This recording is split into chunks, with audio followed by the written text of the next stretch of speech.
in store between the Oakland Raiders and the Cincinnati Bengals.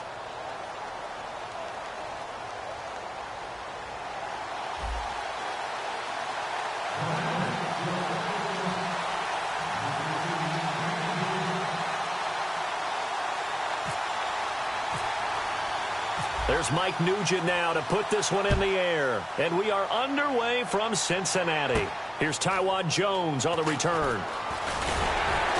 And he'll take it up past the 25 to the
26-yard line.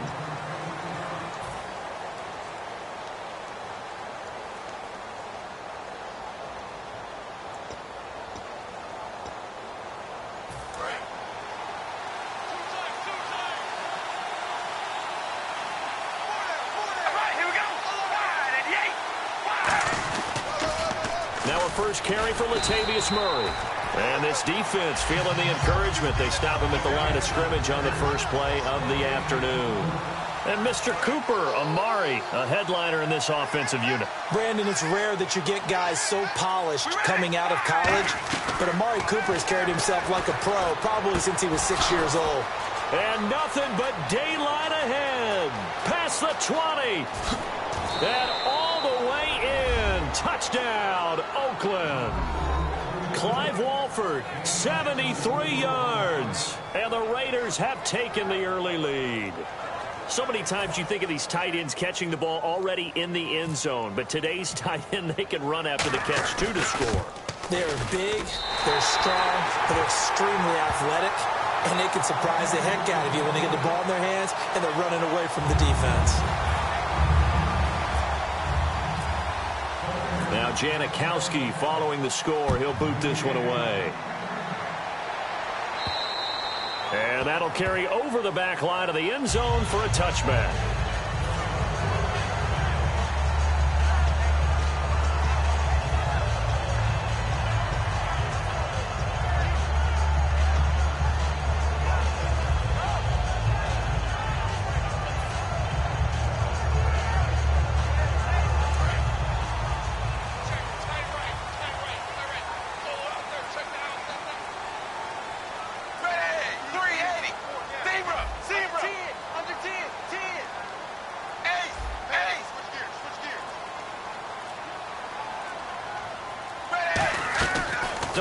First and 10. This one grabbed by A.J. Green. And how about the catch that A.J. Green had on that Hail Mary in Week 7? I wish I could say that I'm truly surprised, but the talent of A.J. Green, he comes up with those types of plays more often than not. Obviously, we didn't expect it to end that way, but when it did, he just kind of shrugged and went, that's A.J. Green, didn't you? All told, 169 yards in that Week 7 game. Now leads the NFL as A.J. Green, 50 catches through the first 7 weeks. 2 yards on the carry there, and it's going to lead them to third down. And the offense trots out onto the field. And A.J. Green is an absolute playmaker on the perimeter for his team.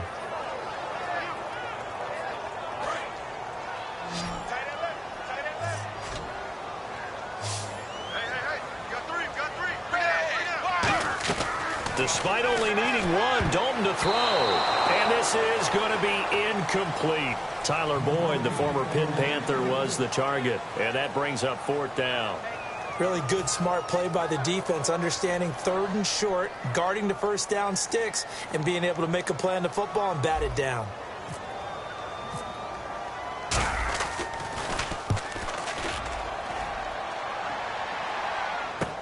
Carry on the return. It's a 47-yard punt, but they did give up 10 on the return. And out will come the offense as they take over. And now Oakland ready to take the field. And they will simply, Charles, be looking to duplicate what they did last drive when they were able to push it in for 6.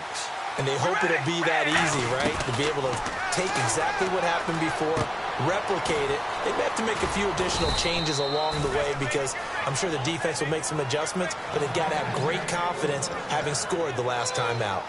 Every quarterback likes having a reliable target at tight end, and I think young quarterbacks especially because they want to get the ball in their hands quickly. I think these two, Derek Carr and Clive Walford, that's a pretty good connection for years to come for Oakland. Yeah, he started to come on strong end of his rookie year. Now the Raiders really hoping for that second-year jump out of Walford. No gain on the play. It'll be second down. And the Bengals starting defensive unit now. Carlos Dansby is a versatile linebacker, comfortable at either outside or inside, and always a respected team leader.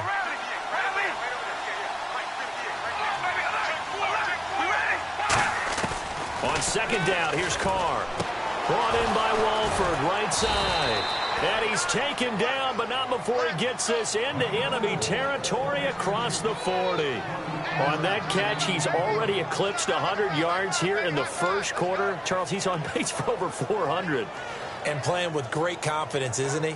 I think he probably had it coming into the game, and now that he's really come out of the gate this strongly, how'd you like to be in the huddle with him right now? You know he's demanding the football. Give me the ball. And guess what? I'd throw it to him. He's having a fantastic game, and they haven't defended him yet.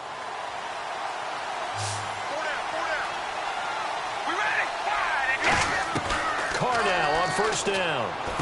He gets this one to Michael Crabtree. And this time not quite to the 30. It'll be down at the 31-yard line.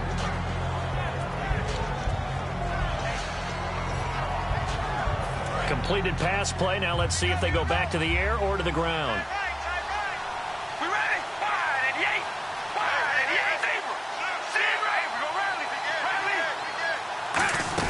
That was second down run for Murray.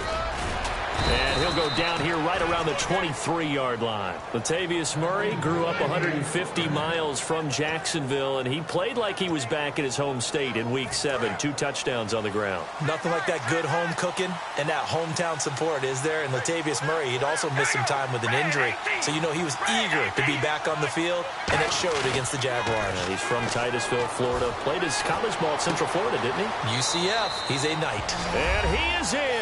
Touchdown, Raiders. Clive Walford with his second touchdown in this opening quarter. And the Raiders add 6 to their lead.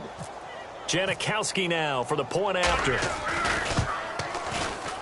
And he atones for his miss the first time around, as this one is up and good to extend their lead.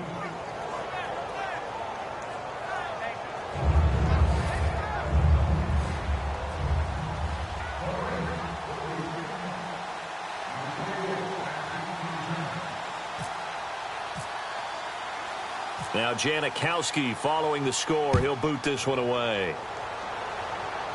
And no return on this one as the fair catch is signaled for and taken. The Bengal offense now gets set to head back out onto the field. And a 3-and-out on that first drive. We'll see if they can do better here.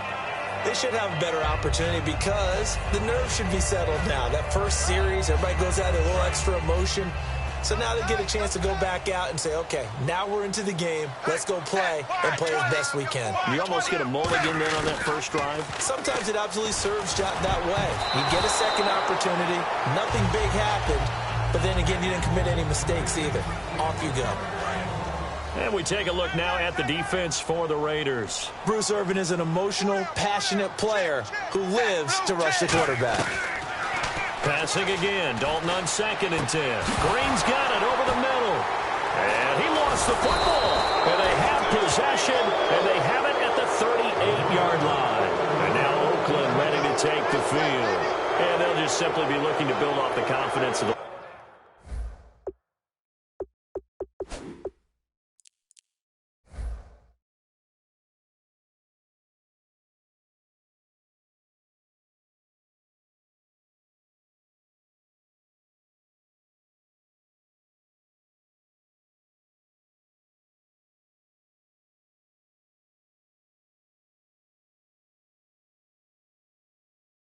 last time out where they scored a touchdown. And confidence is powerful, isn't it? When you've scored once, you feel like you can go back out there and get it done again. Doesn't matter what the defense throws at them.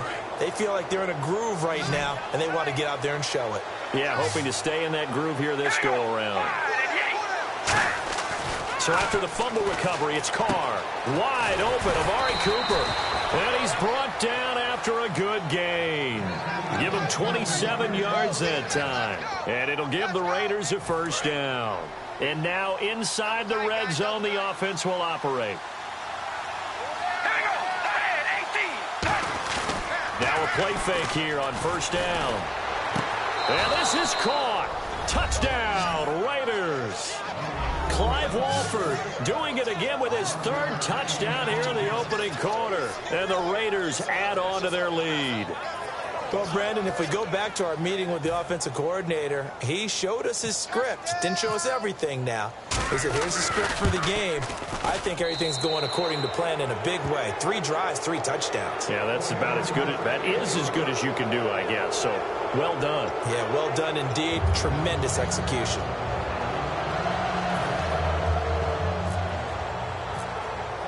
Now Janikowski following the score. He'll boot this one away. And they will not get a chance to return this one as it's through the end zone for a touchback. Now the Cincinnati offense ready to see what they can do here. And the turnover last time, that's sort of been symptomatic of their struggles here in this one. Big word. I like it, though, because you're exactly right. Like that, don't you? All game long, they've struggled moving the ball, turning it over on the last possession. Is that word again, symptomatic? Yeah. I like that. Your analysis, symptomatic of the success of this broadcast. What I like is that you gave me the word, and I just kept using it. And Green with a catch. Let's...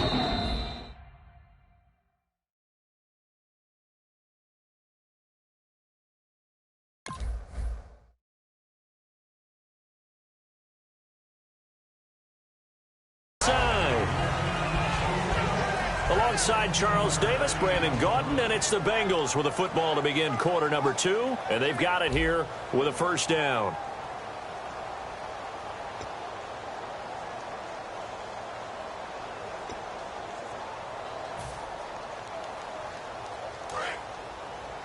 Got it left. 4 down. Ready, 3-8. First and 10 for Dalton. His throw here's incomplete. Well, Charles, during our production meeting yesterday, the topic of MVP came up, and you listed a couple guys you see up at the top of the heap. Who do you have? Well, it is an election year, right? So I'm going with a ticket for a couple of these, all right? Julio Jones, wide receiver, Matt Ryan, quarterback in Atlanta. Running back Ezekiel Elliott, quarterback Dak Prescott in Dallas. But I think the guy that's probably been overlooked has been Mr. Do-It-All, Mr. Versatility, David Johnson in Arizona. Boy, he's been good. 681 rushing yards, 8 touchdowns already. All I can say about this play is that someone's living right. I mean, he's trying to gain yardage, trying to get upfield. Ball comes free. What's that panic that we've talked about oftentimes that you feel when you lose the ball? You can sense it. Oh, you can sense it, and somehow he got to it and was able to recover it for his squad. A dime look defensively for the Raiders on 3rd down. Yeah, you're right. 2 extra DBs out there. Now with just 1 second showing on the play clock, we're going to get a timeout. They'll have 2 remaining as we step aside here in this second quarter. So the offense puts the ball on the ground, but they pick it back up. Now they face a 3rd down. 380. 380. Zebra. Dagger. Check 3. Ready. Wide, 20. 3rd down, a shot here for Dalton. Nowhere to escape, and he goes down. Malcolm Smith in there to drop him for a loss of 10. And it'll be 4th and long. And how about this? 4th and long, and they're going to go for it. Ready. Wide, 20. Zebra. Check. Oh, he fakes a spike, and he's brought down. Can't do anything with a football. It's a sack and a turnover on downs. And now Oakland ready to take the field. And that recipe on their last drive that resulted in a touchdown looked pretty good, so they'll be hoping to do that once more. And it takes me back to when we sat with the offensive coordinator and the head coach. They felt pretty good about their game plan and thought there were some holes in the defense, and they exploited them the last time out. Let's see if they can come back and put together a similar drive. And we'll see if they can do just that. A loss of a full 3 yards, and now it's 2nd down. 2nd down, offense behind the sticks here. 2nd and 13. Working from the gun, it's Carr. That is caught at the 7. And he'll take it into the end zone for a Raider touchdown. Clive Walford on his way to a historic performance. 4 first-half touchdowns. And the Raiders add 6 to their lead. Janikowski on for the extra point.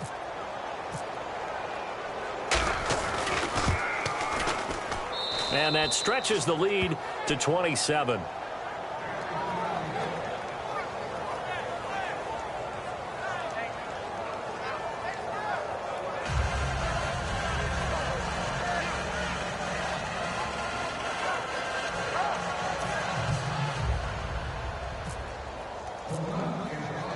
Now Janikowski following the score. He'll boot this one away.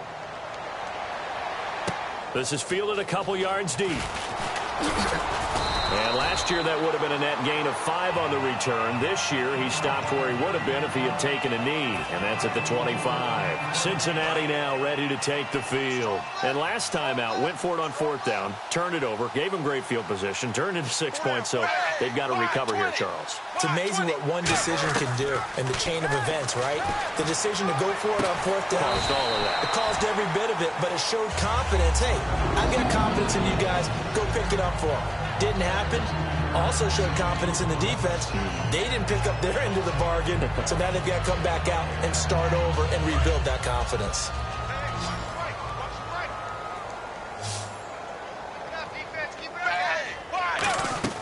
Now Dalton with a 1st and 10. Green with a catch left side. A big play that time on the catch and run. 39 yards. As we continue to advance in the NFL, as people continue to scout players, they really don't care as much about body types as they care about those guys who can make people miss, run through tackles, and gain all that additional run after catch. Anybody who has that ability, they want them on their team. And the play clock's running down. They go play action here on 1st down. And this is caught at the 8. A solid pickup at 13 sets them up 1st and goal. I like that one, partner. They go back-to-back with excellent gains, and really it shouldn't be a surprise who they were throwing the ball to. He's their best guy. Yeah, we knew that they would get him involved early. They're doubling down on getting him involved early. Don't be... And he will take it on in for a Bengals touchdown. Jeremy Hill, a 6-yard touchdown run. And the Bengals are able to draw a bit closer. When you talk about a battle being won in the trenches, that touchdown right there, a lot of credit to the offensive linemen. Yeah, when you watch them surge across the front, they really created great space for the runner to get in.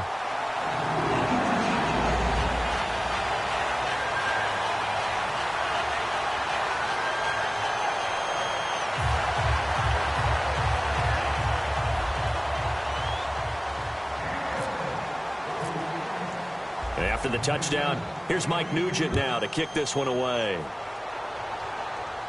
This is taken about 7 yards deep. And no thought to bring this one out. He'll just go down to a knee, and they'll take over at the 25. And now Oakland ready to take the field. And they were able to punch it in the end zone last time. They'll be looking to do that again here for the defense. Obviously, they'll be looking to stop them from punching it back in the end zone. It always is punch-counter-punch, isn't it? And which team has the advantage? Well, let's just go back. Last time on offense, they rolled downfield, got into a good rhythm. You can see a little more bounce in and out of the huddle. You can see the sideline really get into the game. So defensively, you're thinking to yourself, how do we take that away from them? How do we get the advantage back? Let's see what they come up with. I think pressure is always the first way to go. You love pressure. I love it. We'll see if they dial it up this drive. Well, I want to ask you while we've got a window here about the games you've called the last 3 weeks. In Detroit, Matthew Stafford. You like what you're seeing from him and the Lions, aren't you? I do, and I don't think anyone can even snicker anymore if you say MVP next to Matthew Stafford's name. 15 touchdowns, 4 interceptions on the year, 68% completion percentage. How about the last 3 straight wins, 8 touchdowns, 0 interceptions. He's playing at the highest level he's played at in the NFL. And all 4 of those wins against the Bears, Eagles, Rams, and Redskins come from behind fashion.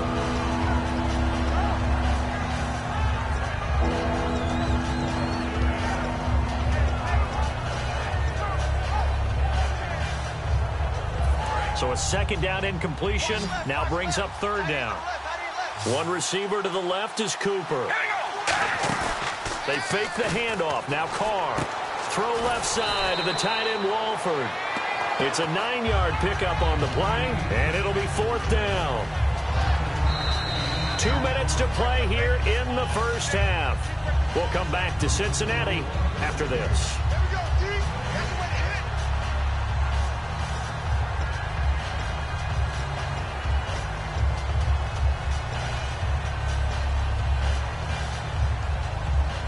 And how about this one now? In their own territory, a gutsy call. They're going to go for this on 4th and a yard. All right, here we go. 1 and 8. Picked Carr's going to keep it himself. And he'll get this only up to about the 35. Boy, a curious decision to go for it. Doesn't pan out. And the Bengals are going to get it back in terrific field position.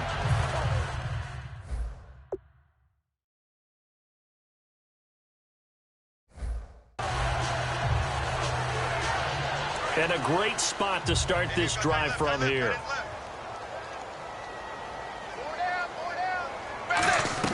A first down throw coming for Dalton. Looking for Green, and it's intercepted. Picked off by the former Super Bowl MVP Malcolm Smith. And they have the football and will set up shop at the 33-yard line.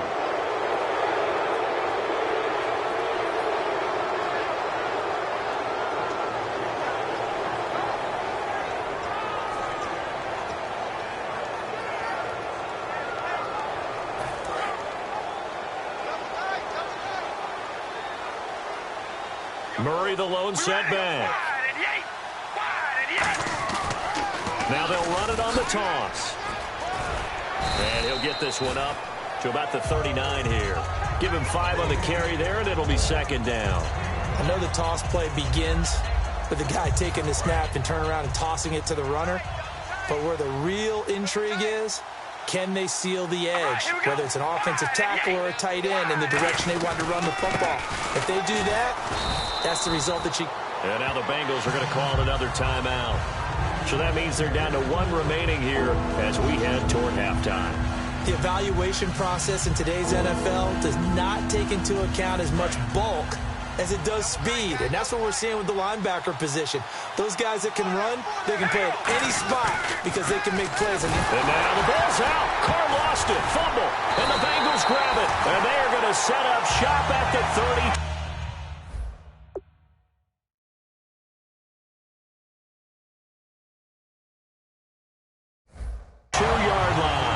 Cincinnati now ready to take the field.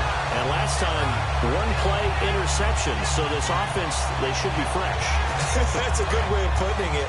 And I can't wait to see what they decide to do with play calling. Because a 1-play drive where you throw an interception, a lot of people think the very next time out, run the football, don't give them a chance. Maybe play action? I think maybe you go play action, show your quarterback, get a little confidence in it, and let him fling another one. It goes as a pickup of 23. And the Bengals are going to have a first and goal.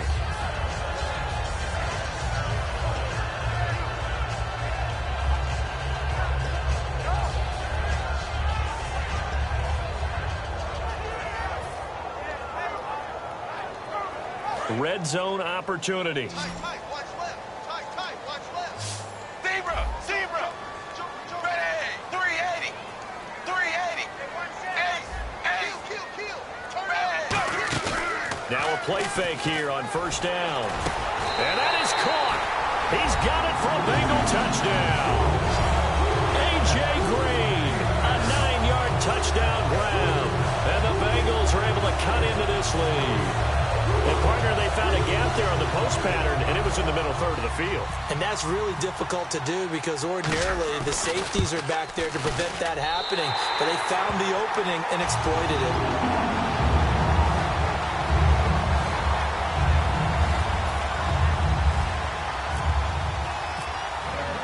After the touchdown, here's Mike Nugent now to kick this one away. And a fair catch signaled for and taken successfully. And now here come the Raiders.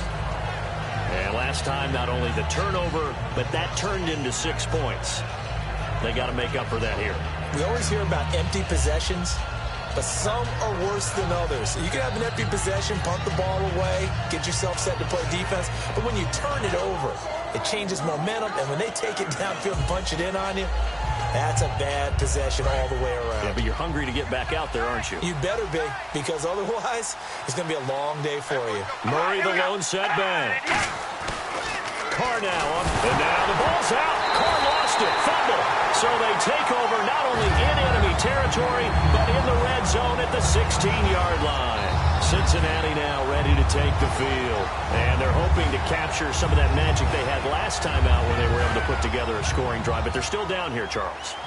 Not the major concern, though, because of what you talked about. They scored the last time out. They feel good about themselves. They feel like their game plan is now in effect. They know how to attack and what plays they want to put together. But they've got to keep it moving in the right direction because, as you did note, they are down on the scoreboard. So in the second quarter, he's already up over 100 yards receiving now. And isn't 100 the magic number for a really good game for a receiver? So he got a chance to really shatter that and have a profound effect on this game. They'll run it with Hill. And he pulls his way into the end zone for a Bengal touchdown.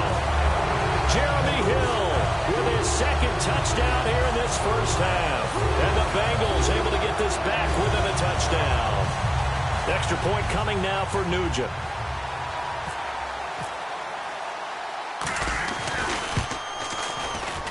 And the lead will shrink to 6.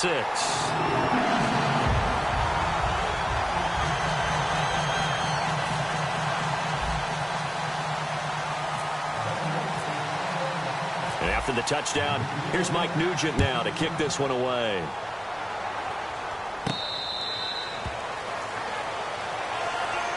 Now the Oakland offense heading back onto the field to take over. And we'll see how this is played. Offensively, they've got the lead. Not a whole lot of time left. What do you think, Charles? Well, it's tempting to try and add to your lead, but a mistake there, that could change things in a big way. I say go ahead, take the knee, get on out for the half.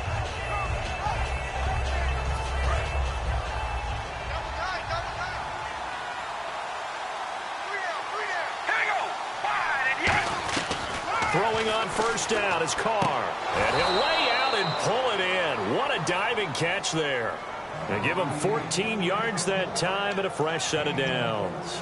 And that's how you throw for a whole heap of yards in a game. You get efforts like that from your receivers. How about him laying out for that catch? Yeah, excellent. Makes the quarterback look a whole lot better. On first and 10, here's Carr. Pass incomplete. That incompletion gives us a second to talk about the NFC East, which we've discussed the last couple weeks. But, gosh, every team in that division is above 500 right now. And did anyone really expect Dallas to be 5-1 now? No. Even if Tony Romo had been healthy, right? Starting the year, made people skeptical. They're 5-1. Dak Prescott steering that ship.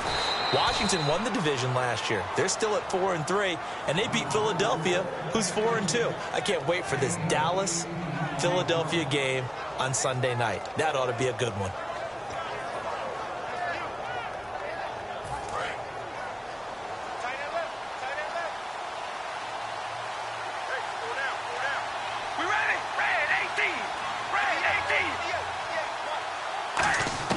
On first down, Carr. And he's got his favorite target yet again. It's complete. Now whistles come in. We're going to get a timeout here by the offense. It's just their first, so they'll have 2 remaining here before we get to halftime. All right, here we go. Red 18. Now Carr again. Oh, there's that man again. It's complete. Now hold everything here. We're going to get a timeout by the offense. So that means they're down to 1 remaining here as we head toward halftime. And now the offense operates in the red zone. Oh, baby, alert, alert. We ready? Zebra, zebra. Oh, baby, alert, alert. Zebra, zebra. We ready? Red 18. Into the red zone. It's Carr. And this is caught. It's Cooper. And he's brought down. Now whistles come in. We're going to get a timeout here by the offense. And with halftime on the horizon, they'll be out of timeouts from here forward. All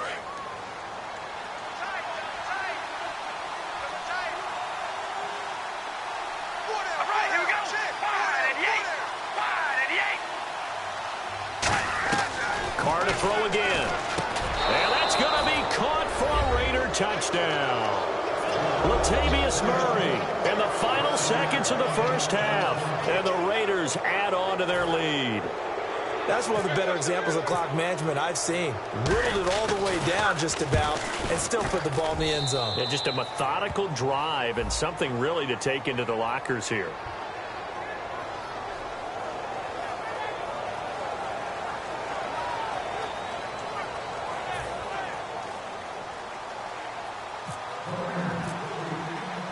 Now Janikowski following the score. He'll boot this one away.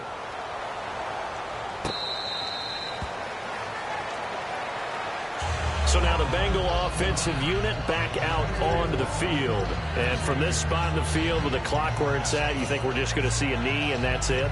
And I think in this situation, that's the proper play. But we do know there's some risk takers out there that may want to take one more shot before the clock runs out.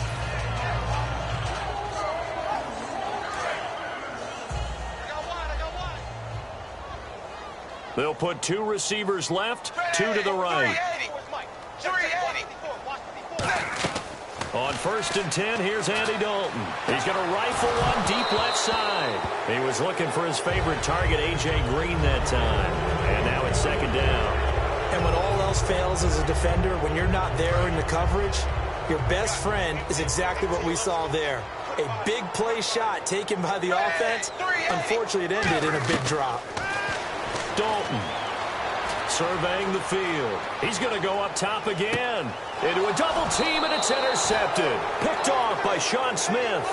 So we've hit intermission. It's halftime. This is the NFL, and it's a presentation of EA Sports.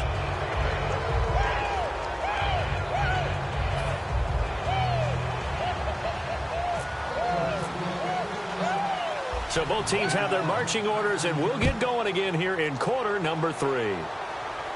That's fielded in the end zone.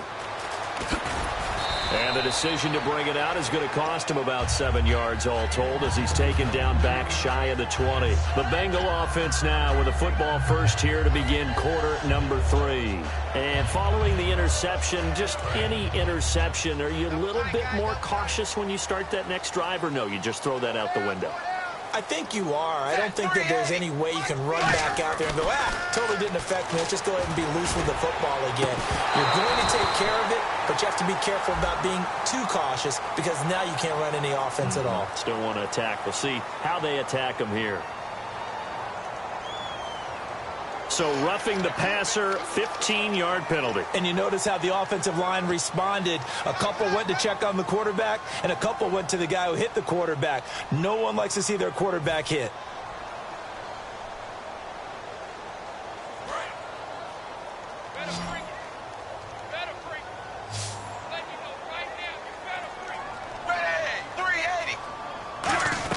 A first down throw coming for Dalton.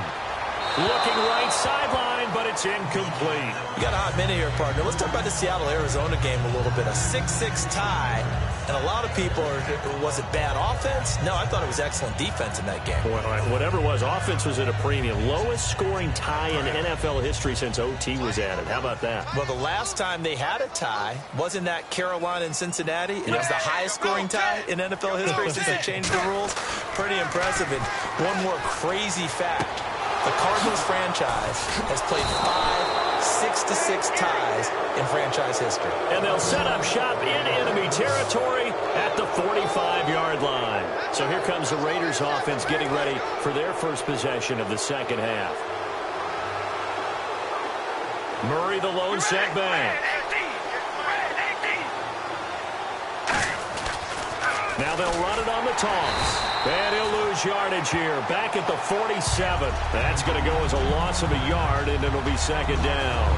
There is no doubt that Geno Atkins is really strong and stout at the point of attack. But I love his suddenness, the ability to make plays, to be in one spot, and then he's gone. And into the offensive backfield, he's a heck of a player. And they're a big TFL, tackle for loss. Hard to believe that his father, Gene Atkins, was an NFL defensive back. His bred this big defensive tackle. The big tight end, Clive Walford, the intended target. And it'll bring up third down. So the numbers have been good in the passing game, and certainly a big reason why they have the lead. But now here, third quarter, maybe go to the run game a little more? Yeah, perhaps. I mean, after that incompletion, a little credit to the defense for shutting them down on that play. Maybe you try and run the football a little bit more in this spot. But they have to feel good about how they've been throwing it overall. And they'll be in search of 11 yards here on third down.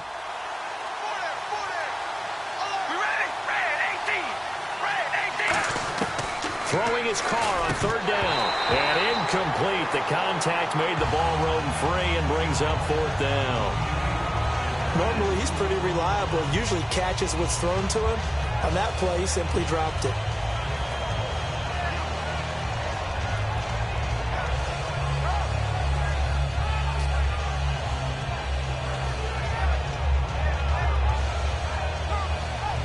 Here's Marquette King now, as he should be able to pin him back deep here with his first punt.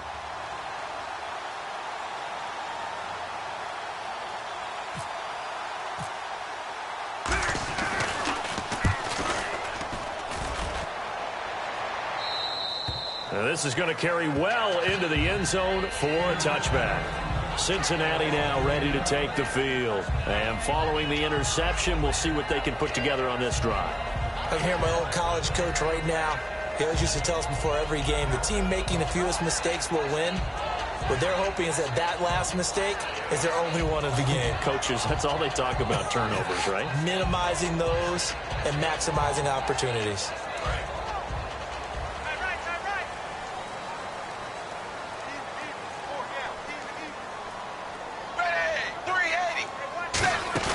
Trying to shake off the interception from the last drive. He'll look to throw.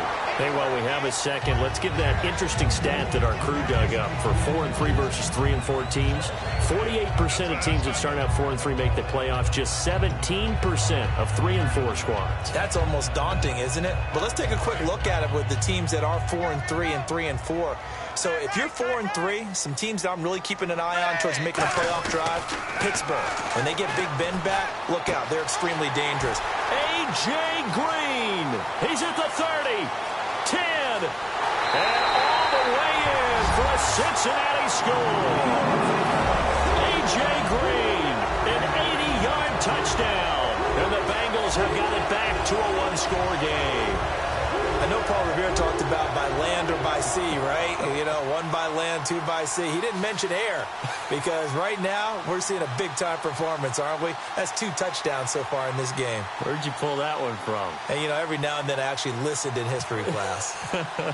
And you're just a scholar all the way around. They get to the football. It's blocked. The defense picks it up. And I think he's going to go. They're not going to get him. The 30. 10, 5, and he dives into the end zone and gets the 2 points.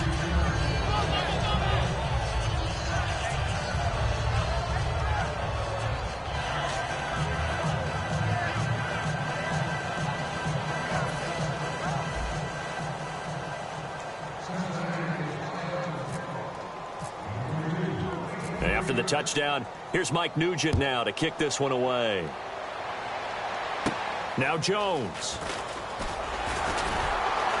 And not a bad return here. He gets it out to the 25-yard line. The Raider offense now making their way toward the huddle. And they're coming off a 3-and-out, my friend. I think they've got to look at that play sheet and go to a spot that they haven't gone before.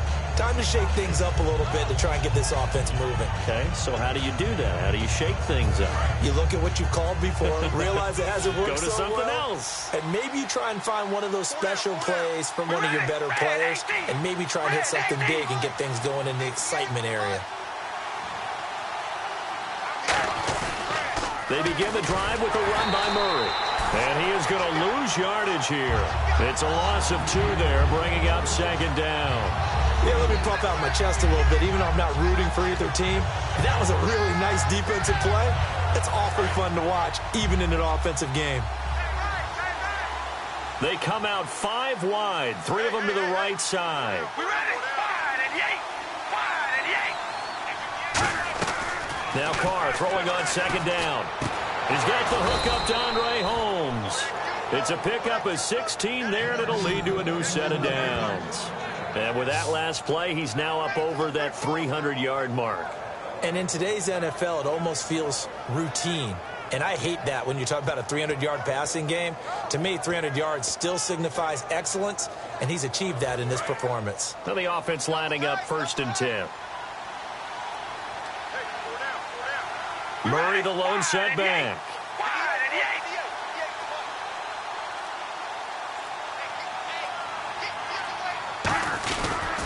Now they'll run it on the toss. And a good swarm to the football defensively as they get him down at about the 40. Give him a couple on the carry there, 2nd and 8. And third quarter here, you've got the lead. This is where that strong run game can really benefit you. Stayed in bounds there, kept the clock going. I like all the points you just made there. And if you throw the football and it's incomplete, now you've stopped the clock and you've helped out the guys on the other side of the ball. So keep it in the hands of those runners, keep moving it, keep grinding clock. On 2nd down, here's Carr. And a hit jarred it loose. It's incomplete. As tight ends go, he might not provide the super flashy plays very often, but he's pretty reliable. Usually an excellent target and normally catches what's thrown to him, but he didn't on that play.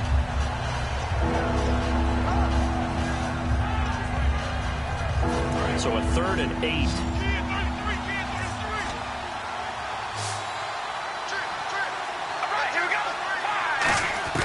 Shotgun now for Carr. Cooper's got it. And he's going to get this all the way down inside the 35. A good pickup there, 26 yards. It's funny when I go back to our pregame meeting with Amari Cooper and we mentioned, what if they play man coverage against you? He almost seemed offended by it, didn't he? I'll beat it. That's basically what he said, right?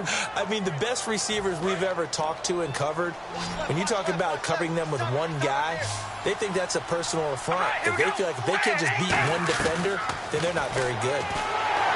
And no escaping this time as he'll go down. They got him for a sack.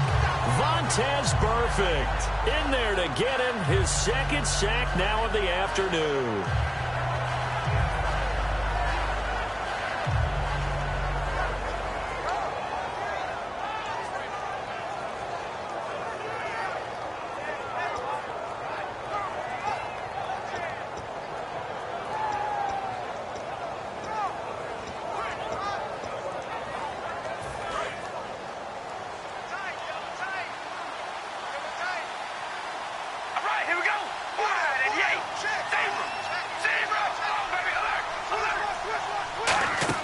They go play action for Monk. Under pressure, they got him again.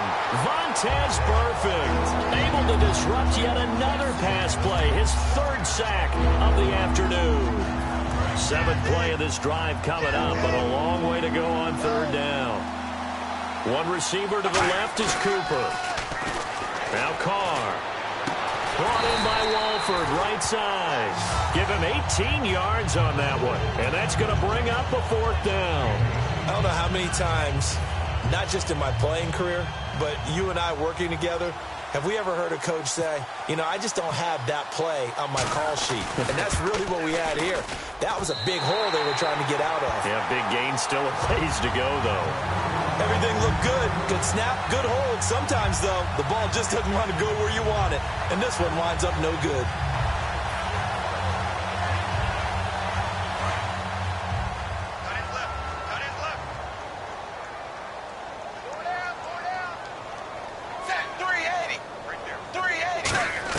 A 1st down throw coming for Dalton. A battle for it here, and this will be caught. And now what they want to see here, he's still down on the field.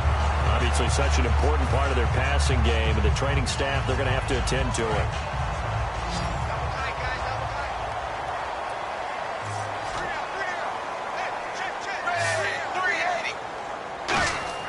On 1st and 10, here's Andy Dalton. He's going to rifle one deep left side. And his pass is intercepted for the 4th time today. Picked off by Sean Smith. The Raiders offense now making their way back out onto the field. Now, they had compiled a pretty long drive last time. Unfortunately, though, it ended with no points after the missed field goal. And that can hurt the psyche of a team because as they drove downfield, you're never supposed to count points in your mind until they go up on the board. Well, let's face it, we've been there. We've seen teams before. They were counting on those points. They didn't get them. Can they come back now, start over again, and grind it out? Well, that's what you're looking for when you want to throw the ball downfield. You want one of those guys who can play out on the perimeter, can play out wide, who can not only get open, but when they're covered, can uncover themselves downfield and create catches. Back now in Cincinnati. It's the Raiders with the lead and the football here as we get ready to start quarter number 4. offense comes to the line now, 1st and 10.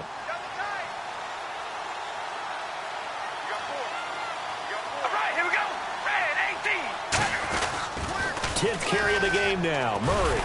And he finds some space past the 25 to the 27. It's a 6-yard pickup, and it gets him to 2nd and 4. The 4th quarter here, they've got the lead. They want to keep it on the ground. That's what they're doing. Smart football. Keep the clock grinding. Keep it going. But you got to figure now, they're going to see more people stacked up at the line of scrimmage as they try and bleed it out. To the left side and complete for Amari Cooper. And a nice gain of 21 yards. And defensively, they just don't seem to have much of an answer for this passing game. Not at all. Look at the confidence that's exhibited here. With that type of a lead, clock on their side, instead of running it, they're still throwing it, trying to pick up first downs and keeping the football. On 1st down, Murray. And he'll get across midfield and down to the 48-yard line. Give him 3 on 1st down. It'll set up a 2nd and 7. Tough day, tough sledding right there, and it's been that way the entire game. Not a whole lot of room to ramble for him. Yeah, you're right. It's been that way all afternoon. Didn't get a whole lot better there. Now Carr throwing on 2nd down. Here's Wolford over the middle. And he takes it down deep into enemy territory. It's a big play there for Oakland. 43 yards.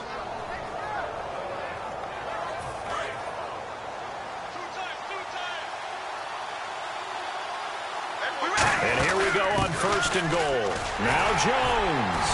And he'll get it down close to the goal line, but not quite in. Give him 3 on the gain there. 2nd and goal. And in this situation with the lead 4th quarter, they're liking keeping the ball on the ground, I'm sure. That's just smart football, but you know the defense has to know it as well. They've got to stop them here. So now we're going to see that loading the box in a big way. 6, 7, 8, 9, whatever it's going to take, puts a little bit more pressure on your big offensive line. Carr keeps, and he's over the line and in for a Raider touchdown. Derek Carr scoring on the sneak from a yard out, and the Raiders add 6 to their lead. So with 2nd and goal, still had a couple of downs to work with. They tried to sneak, and they got in. I like the idea that they did it early in the down and distance count. 2nd down as opposed to waiting later on. I think it fooled them a little bit, but how about the push they got up front to get the quarterback through? Big push and a touchdown to boot.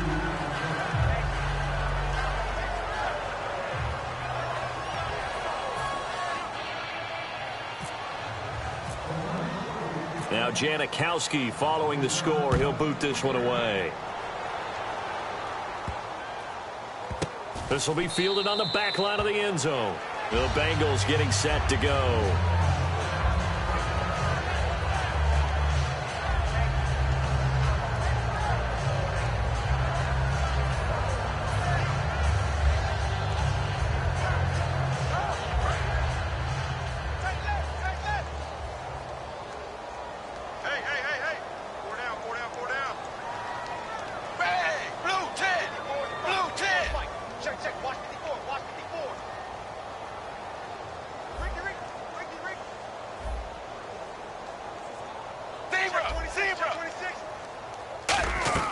They go back to the air here after the INT on the last drive. And he bats it away, and it falls down incomplete. Well, he decided to air it out a little bit on that play, take a shot downfield, but the coverage was really nice. Able to get a hand in and tip it away. 2nd down now after the incompletion. They come up in an offset eye. On 2nd down, Hill. And he'll work his way across the 30 to the 32. It'll be a gain of 7, and they get it back to a 3rd and 3. And on 3rd and 3, they decided to go with a dime package.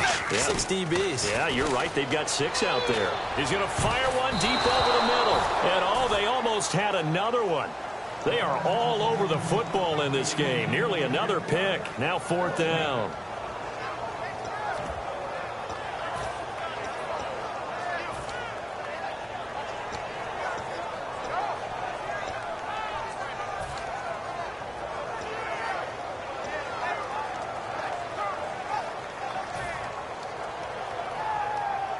A critical one here if they're going to have any shot at this thing. So they'll go for it on 4th down. They come out here in the eye. Here we go with Hill. A gain of 4 on the play, and they're able to pick up the conversion here on 4th down. Brandon, this is why play callers get the big bucks. This wasn't a 4th and inches call. You get into situations like 4th and 3, 4th and 4. You've got a tough decision to make.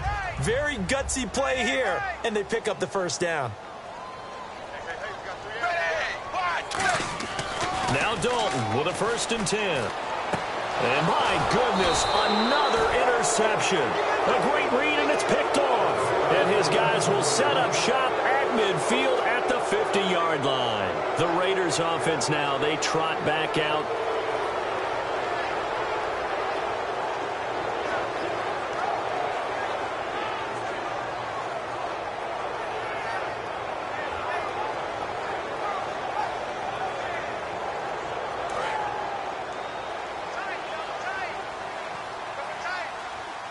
They come out with 1 back and 3 tight ends.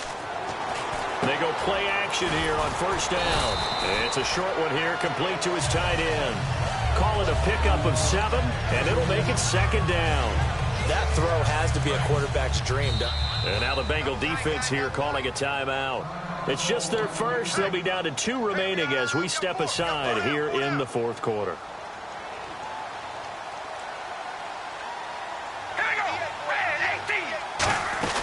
They'll run it now out of the gun. And they'll lose a yard that time, and that's going to lead to it. And now the Bengals are going to call another timeout. That's going to leave them with just 1 remaining here in this 4th quarter.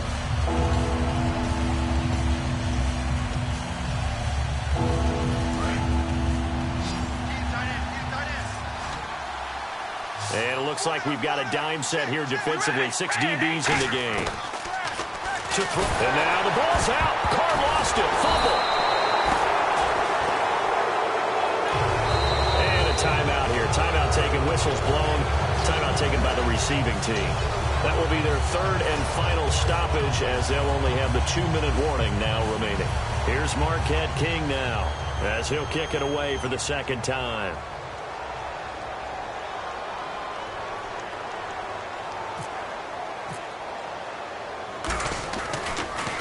Yeah, this is a high kick, but it's not going anywhere. Fair catch called for and made, but now we'll have to see about the penalty. And one of the gunners made some contact with a returner there, and that's going to be a penalty every time. And they have to call it because the punt returner is defenseless at that point. He's looking for the football coming down from the sky. You have to protect him.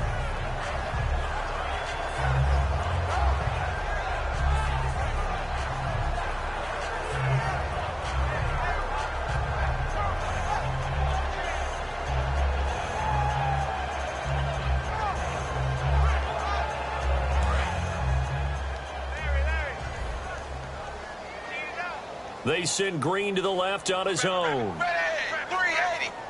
380. Mike 54. Mike 54. Zebra. Zebra. Hey, check 24. Watch 24. Set 380. 380. Dalton, 1st and 10. And the Raiders have got him. Bruce Irvin in there to make the sack. He buries him for a loss of 10. They're going to hurry back to the line now. Well, so much for setting the tone of the drive offensively. Giving up a big sack that loses that kind of yardage, not a great start. He's going to let it fly. And he's unable to grab it.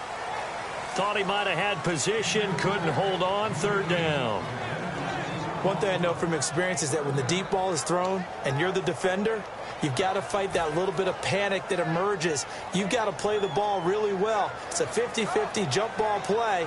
And guess what? They took a shot. How are you going to win it? And in this case, they managed to get it done. So here's 3rd and 20, and with a long yardage, defense going with a nickel look. Zebra. Zebra. Tighten up. Tighten up. Ace. Fakes the give to Bernard. Dalton. And this is caught. I think he got that with one hand. That one good for 10 yards. And that'll bring up 4th down. That was a terrific catch. I mean, to go up there and get it one-handed like that, But I almost want to go into that riff about back in my day, the gloves weren't quite like this. When did gloves really become prevalent, just in general? I think in the 80s. I think as we started to move through the 80s, especially as we got towards the latter part of that. But a lot of those were really like baseball batting gloves to begin with not much of a tacky area on the glove. In fact, there was none. I actually remember in cold weather games wearing the old scuba gloves, which you'd wear in the diving, but they would split too easily in the course of a game. Then the glove manufacturers got smart and started adding to it, and here we are today. And they're not able to convert on fourth down. And now Oakland ready to take the field. And last time they were very fortunate, this offense. They went for it on fourth, turned it over in their own territory, but the other guys held up. They didn't give up any points. So how about the guy with the #1 headset on the sidelines, the head coach? That was planned going into it, not necessarily to not get the first down or to have the defense have to hold But he up. trusted his defense. Trusted his defense very much, and I think that's how he's going to play this game. Go for it, be aggressive, because I've got the wild bunch backing me up over here on my own sideline. Now we'll see what his offense can do. And the next snap coming inside the red zone here. Murray, the lone setback. He's going to get the football. And there just continues to be nowhere to run. He's bottled up again at the line of scrimmage. Well, a well-executed blitz, no doubt. Great job by the linebacker. Maybe the quarterback, if he could have seen that, could have audibled there. Yeah, he needed to be in a different play because that one just meshed perfectly for the defense. All the gaps were filled except for the one the offense really wanted to run through, and that was filled by a big man wanting to make a tackle. And he made a great tackle. And running room hard to come by here. He gets it down to the 8. Only a couple yards there, and that's going to set up a long 3rd and goal. Partner, I know we're in a goal-to-go situation, but my goodness, think about running the ball here. Not even a thought, is it? Defensively, they're in a prime spot. And I think the defensive guys are probably expressing themselves to them as well. I wouldn't run it here, guys. You might want to try throwing it. An extra defensive back on the field here for 3rd and goal.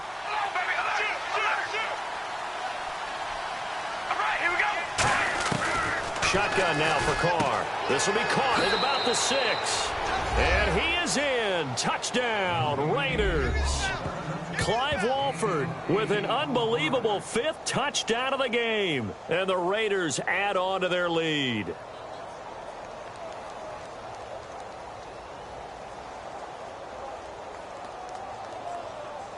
Janikowski now for the point after. And the lead is now 24.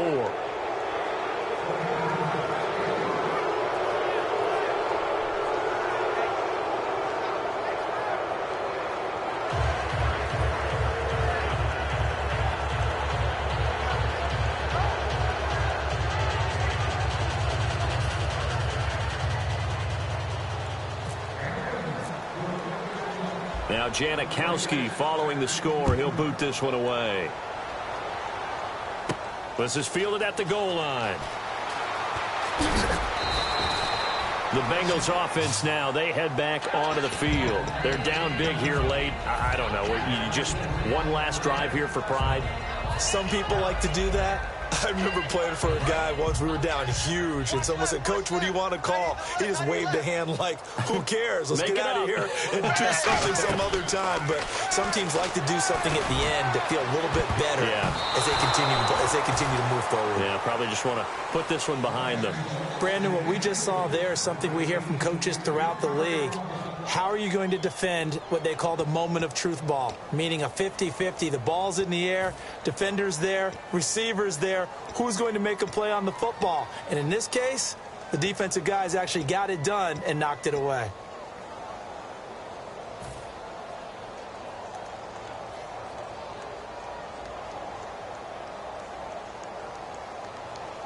Second down following the incompletion. They send Green to the left on his own. The play fake to Hill. Dalton finding time. Rolling to his right. And that will be incomplete with a clock down now to 13 seconds. It's a tried and true formula, and I don't think it'll change for as long as we play football. If someone's trying to throw the ball and you can put pressure on them and make it tough, That's only going to help your defense. Yeah, he sensed being hurried. He got rid of it before taking the hit, but incomplete. 380. 380. Third down, a shot here for Dalton. And they almost had another one. They are all over the football in this game. Nearly another pick. Now fourth down. While an incomplete pass certainly doesn't look like a good play, for the guy throwing it today, as many interceptions he's thrown, he's got to feel a sigh of relief that the ball actually hit the ground and didn't go in the other direction. Here's Kevin Huber now, as he'll punt it away for the second time. And they're going to fake it from deep in their own territory. And this is incomplete. A huge gamble, and it does not pay off. The Raiders offense now, they trot back out. They have the dream scenario you hope for coming into the game. Just one kneel here, and this game should be over. And it's always the final play of preparation each week. The practicing of the kneel-down formation, the victory formation. We've got a game in hand, and that's all they're going to want to do now, to put someone back deep just in case something goes haywire. But all in all, take the snap, kneel down, and shake hands. Yes, get out of there. Carr going to throw here. Looking for, and he's going to go down. Back at the 27-yard line, he's sacked. But, Charles, it's one thing to win. It's another thing to win and put up the amount of points that they did.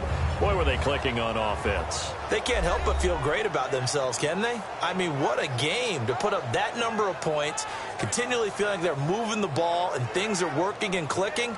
They think that they can bottle this and carry it with them. And as an offensive coordinator, you just don't think you can do anything wrong. Whatever you call, run, pass, it's all going to work. That's called being in the zone.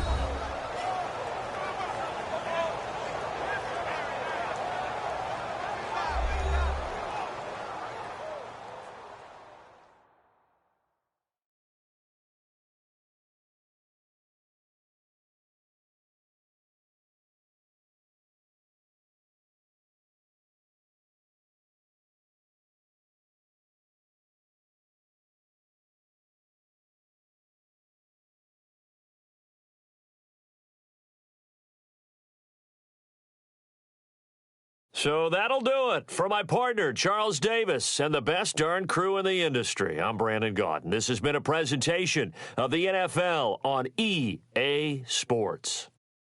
With that, we say so long from Cincinnati.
Hello, everybody. I'm Larry Ridley, and this is the NFL on EA Sports.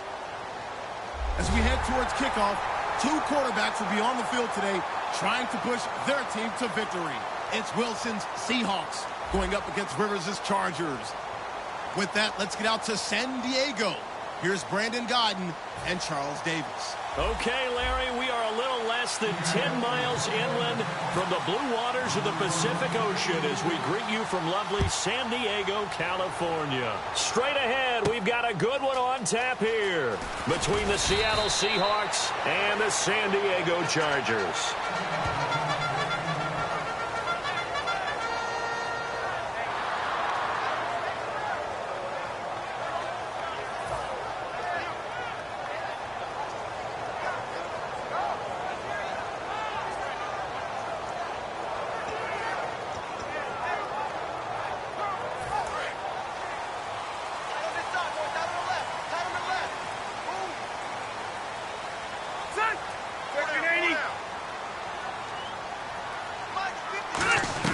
A first down throw here for Rivers. And the catch made by Dontrell Inman. It's a big one there for the Chargers. 42 yards. Usually hitting a deep post pattern, as we just saw there, for a big gainer, that's tough to do because you usually have a safety or two in the middle of the field. But if you hit enough crossers and underneath routes and curls, you start to get those guys creeping up, wanting to make plays on the football. It's the equivalent of a changeup in baseball. You show your other stuff, throw the changeup, and on that play, it worked for big yardage. It's caught on the right side, Williams. And Tyrell Williams, not a household name, but he's starting to come onto the scene. 2 weeks ago, he had a 100-yard game against the Raiders, and in Week 7, 140 yards against the Falcons. Just another average day in the NFL for an undrafted free agent from Western Oregon. How about how he's stepping up and filling the breach left by the injury of Keenan Allen? They'll run. This is Melvin Gordon. And he is going to lose yardage here. He lost 6 there on the first down play. Well, the person carrying the ball is always the easy target when things aren't going so well. But I think it's a combination with the Chargers. They've got to get the offensive line going in order to improve those numbers from last year. They weren't very good running it, partner. No, they were bottom of the AFC, second to last in the entire NFL. Here's Rivers looking for Benjamin, but it's intercepted. Picked off by Deshaun Shedd. And the return this time will go out to the 42-yard line. Certainly not how they envisioned ending their opening drive here in the first quarter. Too many ones in this play. First quarter, first drive, first interception thrown. And that last one, that hurts.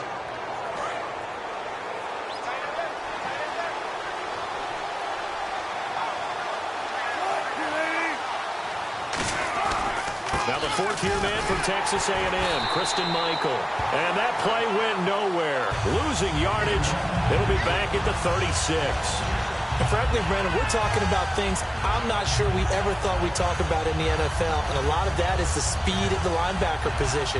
A lot of these guys in college, they were safeties. They moved them up to outside linebacker to combat the spread offenses, and now we're seeing it in the NFL. Those same guys using their speed to make plays in the backfield, similar to that one.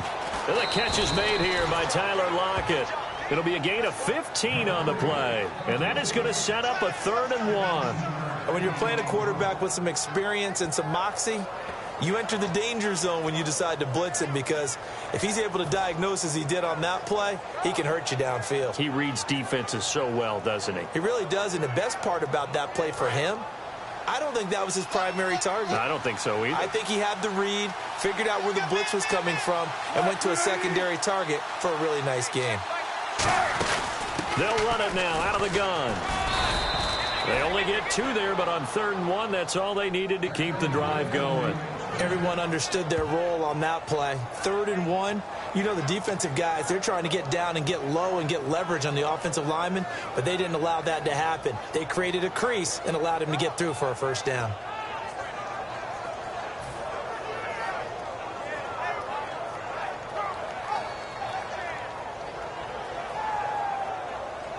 So they pick up the first down after the run, and now they approach for the fresh set.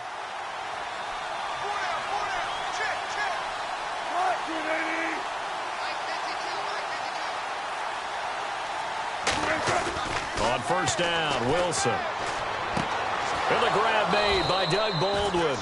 And he's going to get this inside the 30. They'll get 19 yards there. And that'll be good for a Seattle first down.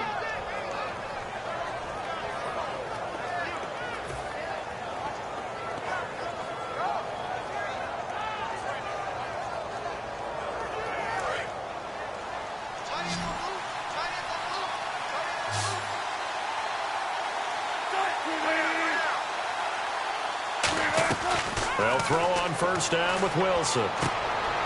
And incomplete on the deep ball. He was trying to get it to Jermaine Kearse, and that'll bring up second down. And this offense often hinges on one of the best tight ends in the league, and that's Jimmy Graham. I think he made up for lost time when he got to the NFL because in college, he was mainly a basketball player, a defender who couldn't score. Now he's flipped it around in the NFL. Every time he touches the ball, he's a threat to score. 2nd and 10 now. Wilson. He's going to leave this for his running back. It's complete. Give him 11 yards that time and a new set of downs. We always talk about having to read defenses and how complicated that is. Well, this was an excellent read. Read the pressure and got rid of the football before it even got to him for a nice game. And when they're blitzing like that, running back usually a good spot to go with the football? Without a doubt, because he's right in your sight line or he's near you. So you're able to just get it to him easily. And once he gets in space, that's usually a good matchup for him. On the ground, it's Michael. And he is in for the Seattle touchdown. Christian Michael, a 16-yard touchdown run. And the Seahawks have taken a first-quarter lead. And on his way to the end zone, shedding the tackle, he would not be denied. That's what's called finishing the run. Making sure you power your way through. One-on-one tackle. No running back wants to go to the bench and say, I got stopped just short. And this will give the Seahawks a 7-0 lead.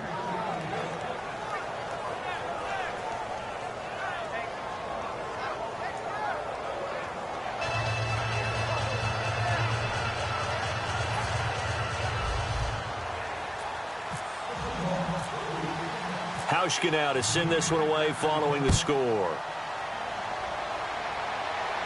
This is fielded a couple yards deep.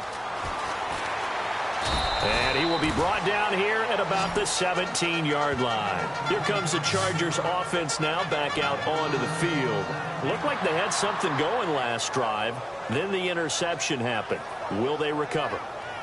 The memory they need to keep with them is that they did have something going. They were moving the ball on offense, had a nice sequence going. Don't worry about the other part. You can't get that back.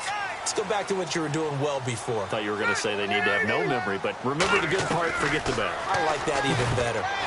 It's hauled in here by Edmond. And he's brought down. 17 yards on the pickup there. The drive will continue. It's a first down. But it appears that they read man defense and went to the out route, and what you have to do on that one is the receiver's got to make sure he works the defender towards the middle of the field to give himself space to cut to the outside and have that ball delivered with good timing, and they got it done.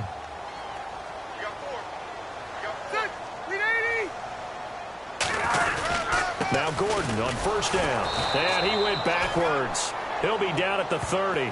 It's a loss of 4 there, bringing up second down. That's a nice play by the defense, but the offense can't let that one play define them. Let it go, move on, and start over again.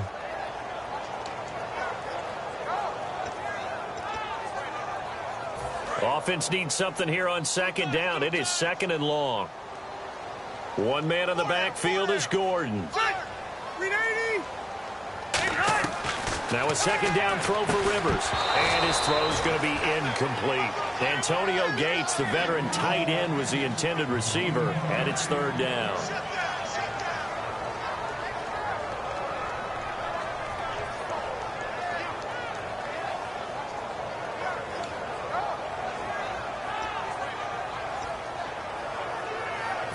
Third down, still 14 yards left. They'll put 2 receivers left, 2 to the right. 3rd and long for Rivers. Now a hit, and Rivers lost the football.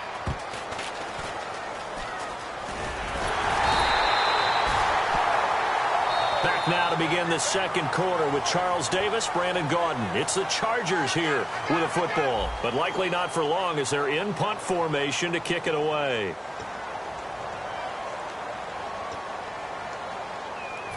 Here's Drew Kaiser now. Back deep for the Seahawks, the All-Pro returner from 2015, Tyler Lockett.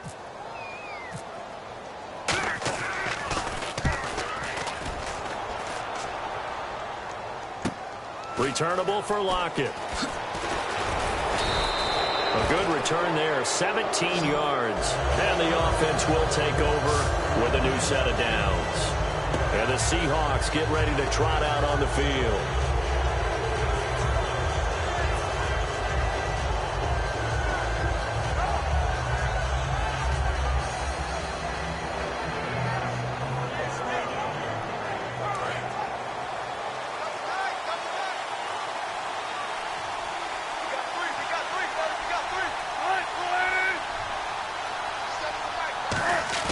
They go play action here on first down.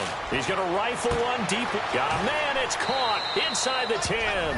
And all the way in. Touchdown, Seattle.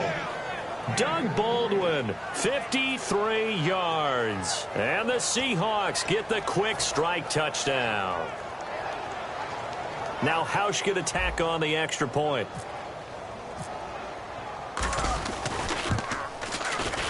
And it's good to make it 14-0.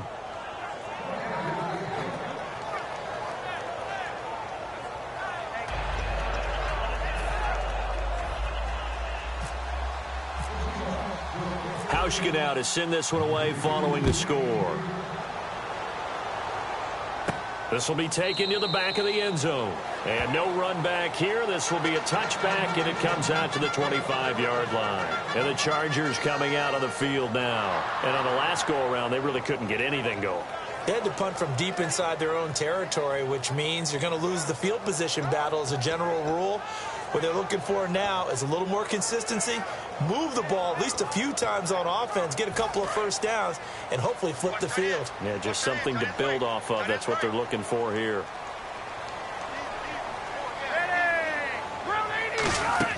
The first down throw here for Rivers. Inman has it over the middle. Call it a gain of 5, and it'll make it a second down. Well, clearly one of his advantages as a passer is his height, sit back in the pocket, fired over the middle. That makes things tougher defensively, doesn't it? It really does, because your goal is to move the quarterback off his initial spot when he gets his drop back completed.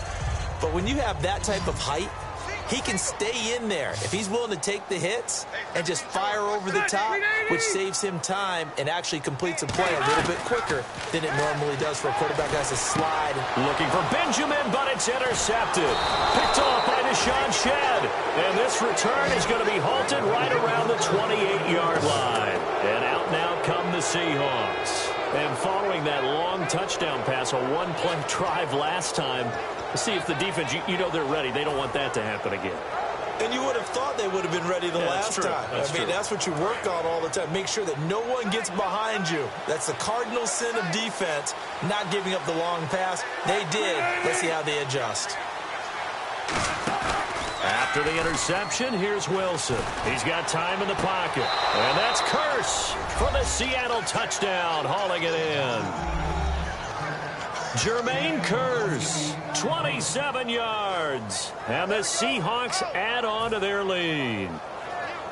And there's going to be a stoppage here. The booth wants to take another look at this potential touchdown.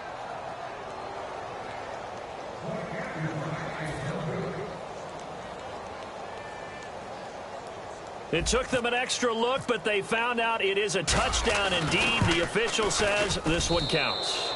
And it is now 21-0. Uh-oh, flag comes out here. This is going to be roughing the kicker. When you're going back there on the kick block, you've got to go to the right point. That didn't happen. Ran into the kicker. The penalty flag had to come out. Hauschka now to send this one away following the score. And this will not be returnable. It's out of the back of the end zone for a touchback.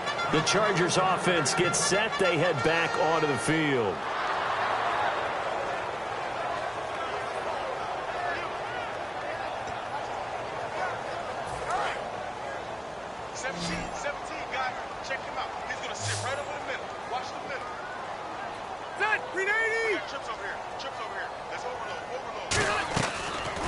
To the air here after the INT. Oh, the ball comes out on the hit, but they'll say it's incomplete. Okay, with 7 weeks in the books, let's take a deeper dive into the MVP race. At the top, you got the David Johnsons, Matt Ryans, yeah, but what about dark horses? Matt Stafford, Detroit quarterback. Derek Carr, Oakland quarterback. Phillip Rivers, San Diego quarterback.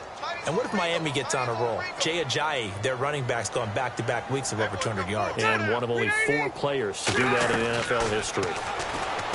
Now Rivers. Quick throw that's complete on the inside slant. It's a gain of 7, and it'll be 3rd down. And that's one of his advantages of a passer, is it not? With his height, setting back there in the pocket, firing it over the middle, he can really see everything clearly. It is, and I know that other quarterbacks get it done different ways, all right? You don't have to be his height to make a great play, but what he does is he takes away having to make those slide steps in the pocket to find angles to throw the ball through. He just throws right over the top of it because he can see everything, and sometimes that saves time and gets the ball to a receiver quicker. He's got his man. It's Williams. And they'll get 14 yards out of it and a fresh set of downs. So he makes the grab and the change move forward. Nice job by the offensive line giving them time to complete that first down pass.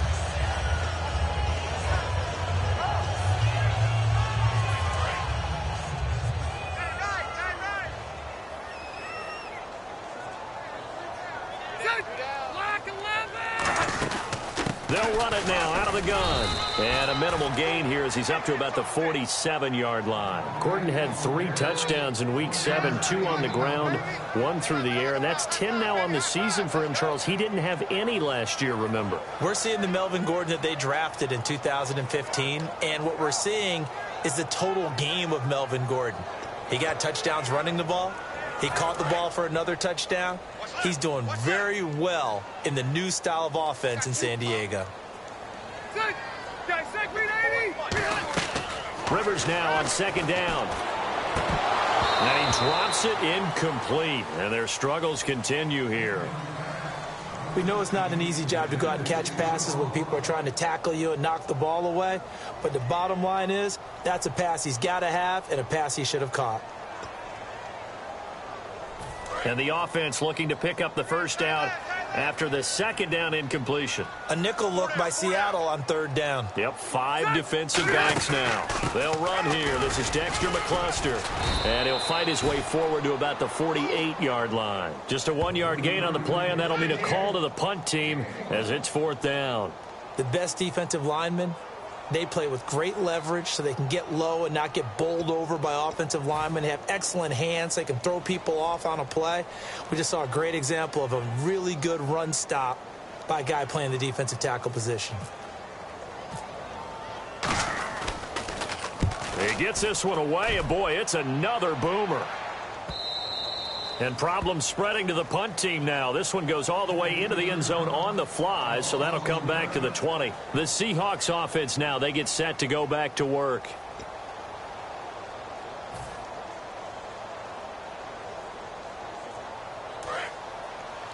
Double tight, guys, double tight. 3 there.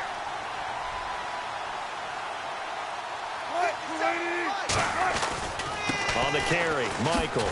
And he goes nowhere. He'll lose yardage back at the 17. A loss of a full 3 yards, and now it's 2nd down. One of the things that's really difficult for an offense is often identifying how to block a 3-4 defense. Well, when they're coming on a blitz, even more difficult. They're elusive targets and hard to hit.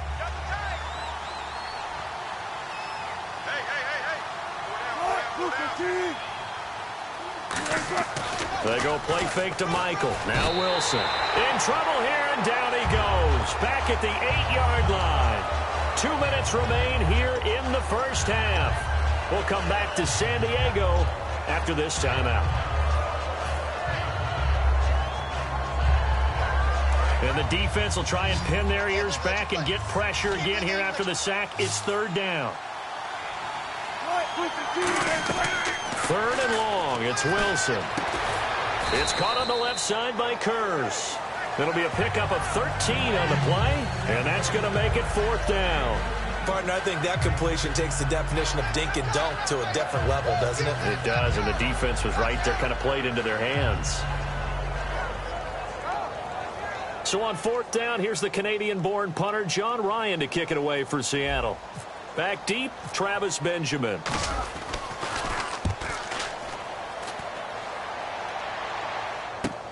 Fielded at the 20. A very good return there. Give him an even 20 yards. And it'll be Charger football here as they take over. And now San Diego getting set to go. And with this deficit, you can't have too many more drives like the last drive where you had to punt it away. You know what I would tell my offense right here? The punter doesn't exist, guys. He doesn't even exist. He's not a team anymore. I just cut him, all right? So you've got to go out and create some offense for us here and give us some points. No way does that guy get on the field on this drive. Poor punter. Yeah, it wasn't his fault. But hey, listen, there's got to be casualties at times. We're trying to win a game.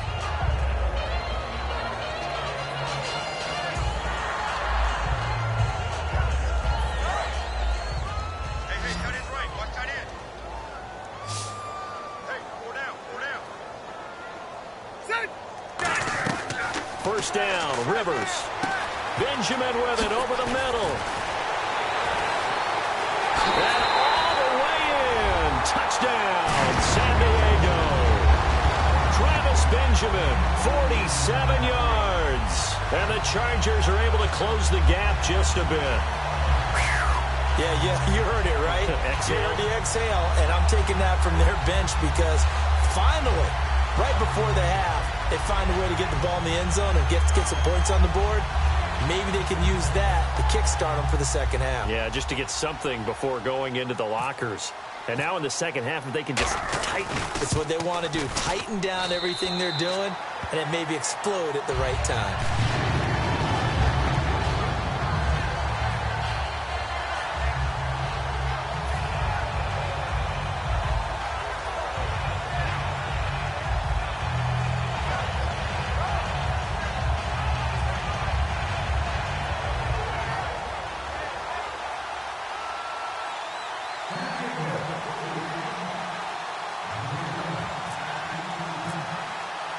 And Lambeau now, after the touchdown, he'll kick this one away. This is fielded at the goal line. Here come the Seahawks now, set to take over on offense. And we'll see how this is played. Offensively, they've got the lead. Not a whole lot of time left. What do you think, Charles? Well, it's tempting to try and add to your lead, but a mistake there, that could change things in a big way. I say go ahead, take the knee, get on out for the half.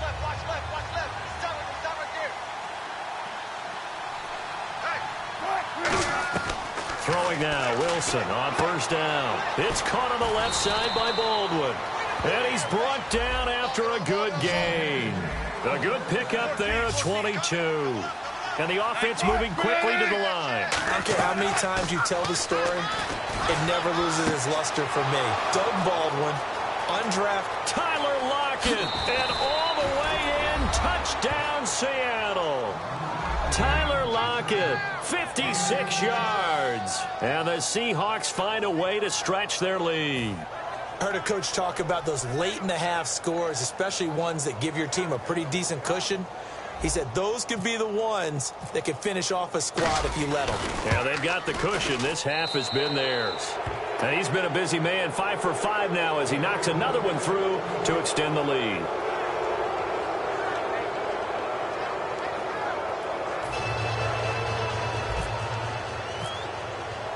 Hauschka now to send this one away following the score. And this will be a touchback as that sails over the inline. And now San Diego getting set to go. And with time quickly fading here in the second quarter, not sure how aggressively, offensively they want to play this. I think we'll find out just how much they trust their guys in this situation if they decide to take a shot. They come out here in the eye. They go play action here on first down. Through an opening, and there he goes. And he is down deep into Seattle territory. A big play there just before halftime. 56 yards. Now hold everything here. We're going to get a timeout by the offense. It's just their first, so they'll have 2 remaining here before we get to halftime.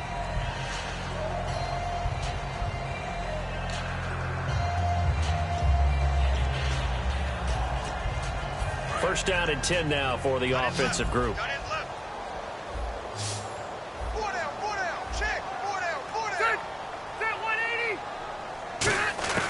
A first down throw here for Rivers. He couldn't quite hold it. Got hit. Ball pops out. Incomplete. On any passes in the middle of the field, anyone who's going after the football is going to be conscious that it's probably going to be contested, and often physically. Sometimes that leads to drops.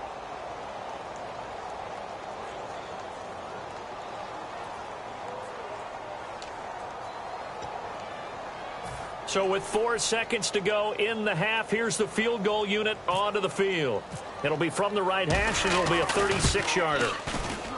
And Lambeau will put this one through.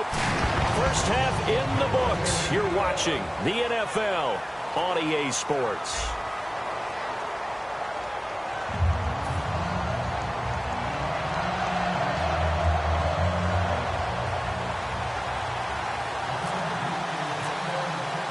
Both teams appear ready for the fight ahead, and we resume action here in quarter number 3. The Seattle now ready to march out of the field. They built a good first half lead. Now they have a chance to add on to it. And what I'm thinking is that the offensive staff spend the entire halftime just working with them on, here's what we think they're going to do to attack us in the second half. Nice first half that we've had, guys, but be prepared for some change-ups. We're going to see them when we kick it off in the second half. See how they handle any adjustments that might be made defensively. They come out here in the eye. On first down, Wilson. And it pops free. The collision there jarred the ball loose and brings up second down. A quick pivot here to discuss something you and I were going over this morning, and that's Miami. Jay Ajayi, 2 straight games over 200 yards, and they're really starting to come into life. Won their last 2 games. They're now 3-4. And a little note of melancholy, though. Arian Foster, who signed with Miami this past offseason, announced his retirement. Had a great career, especially with the Houston Texans. Yeah, sad to see him go. Had an NFL rushing leading year. Also had 4 Pro Bowls under his belt. And they will take over with a football just outside of the 10 at the 12-yard line. Now a look at the Chargers offense. They get ready for their first possession of the second half. And tough to win games if you're going field goal, field goal, field goal here. They got field goal last time. Now they'll be looking for a touchdown. They're looking for the big chunk now because, as you noted, the field goal way of doing it makes it that much harder. It puts more pressure on every possession for you now. Go ahead. And he's in for a Charger touchdown. Travis Benjamin, 2 catches, 2 touchdowns here so far. And the Chargers capitalize on the short field as they take it in for 6.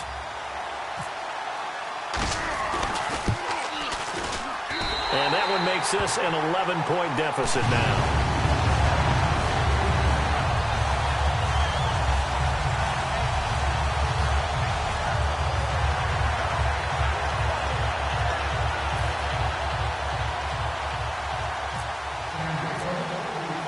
And Lambeau now, after the touchdown, he'll kick this one away. And that'll carry over the back line of the end zone for a touchback. The Seattle offense now set to come back out on the field. And they had the fumble last time that led to a touchdown. That's a no-no. We'll see what they do here this go-around. A big no-no. Put that in capital letters. Turning it over, the other team takes it down and scores. That can be a deflator for a football team. Now it's up to the offense to get back out on the field and pick things up. Well, they're out there. We'll see if they can pick those things back up. And quickly, they get to the line. On second down, here's Wilson. Baldwin with it over the middle. And they get him down, but not before he takes it across the 40-yard line. An ex-teammate used to tell me all the time, I hate experienced quarterbacks because no matter what, you really can't hide what you're doing. And I think that right there, he knew right away where the blitz was coming from, where his primary guy was going to be, and he ended up going to a secondary target for a nice game. I was just going to ask you, that wasn't the primary target, and he's so good at that, isn't he? I think he knew right away that he wasn't going to get to his primary guy. I think he read that as soon as he got to the line of scrimmage, knew where the pressure was going to come from, and said, I know how to beat that, and that's what he did. Almost not fair. The big guy running the corner route, being able to lean and push and get to where he wants. So how do you stop it? A lot of times you want to have a linebacker on him, a bigger body guy who can handle him physically. But a lot of times that doesn't work as well because his quickness often wins the route. Now Wilson on first down. It's caught. Baldwin. And they're able to get this one past the 30 down to the 25. And defensively, they were in zone coverage there. Do you have to be a little careful? You're losing playing against a good quarterback like he is to not play too much zone? Yeah, you have to be careful about how much time you're giving up. I think it's a good point you just brought up. So maybe if you still want to play zone, you go to a zone blitz scheme. And you can drop anyone out of your defensive front, defensive end, defensive tackle. It doesn't matter. You just exchange someone to bring more pressure towards the quarterback and still try and cover downfield. They'll run it here with Michael. And he'll lose yardage here, going down back at the 28. A loss of a full 3 yards, and now it's second down. It's not always as straight as that team wanted it more than the other, but on that play, it actually was true. They were faster to the ball.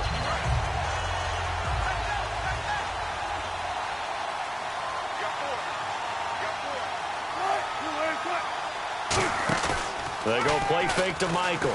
Wilson hit. It's loose. It's out. Fumble. On plays like this where the ball comes free, it's often unusual for the team that lost it to get it back. Because this is the quarterback. The ball gets away from him.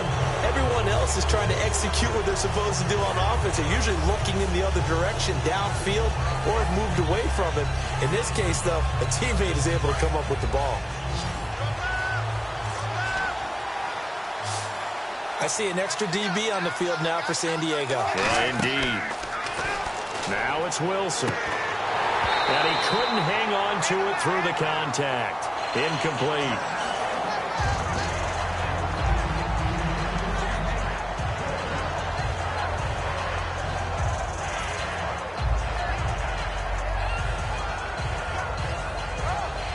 So Wilson will head to the sideline, and on comes Steven Hauschka for the field goal.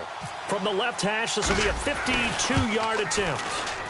That's running out of steam, and it won't get there. He left it just short. No good, but there is a flag down. He might get another shot at this. Well, he gets everything he could into this one. The trajectory's good. It's definitely online. They just need a little more oomph behind it, and it'll wind up falling just shy of the crossbar. So here we go, 1st and 10 now.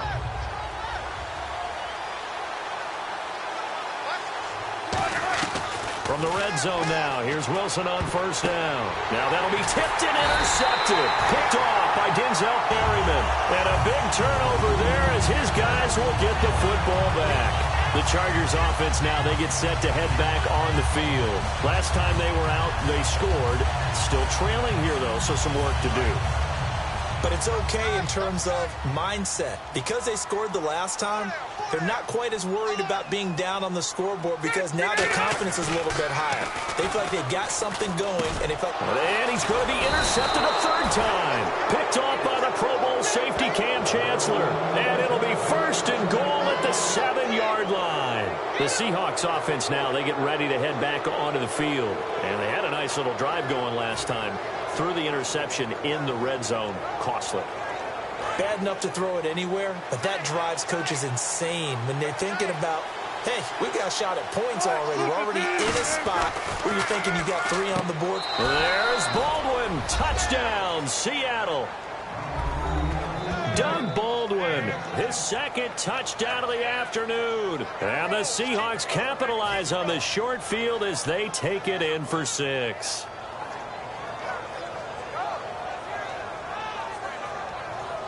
Here's Hauschka for the extra point.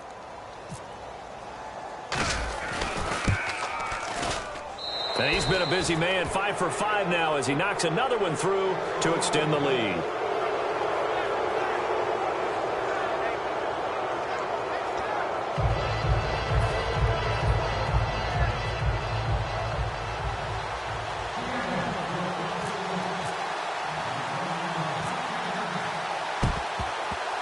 And they've got it. They recovered it. But hang on now, though. There's a penalty flag down. So they try the onside kick, but it does not go 10 yards, and the laundry comes out on the field. And it's a tough play because you're so excited to get downfield and get the football, but you have to let it get 10 yards. That ball would have, but the kicking team jumped on it a bit early. They come out here in the eye. Now a play fake here on first down. Now a hit, and Rivers lost the football. So they escape, so to speak, maintaining the football. Defensively, though, opportunity miss. It definitely was, because that's all defenses talk about. Getting the football and either advancing it the other way or just getting possession and turning it over to their offense. That can be a little bit deflating. You're exactly right. A lost opportunity.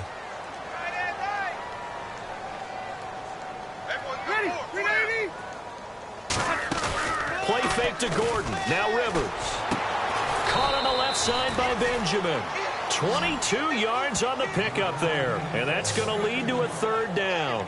Well, even after all those interceptions, he's not deterred, still confident to go deep at work there. I think all the old rules about playing that position still apply.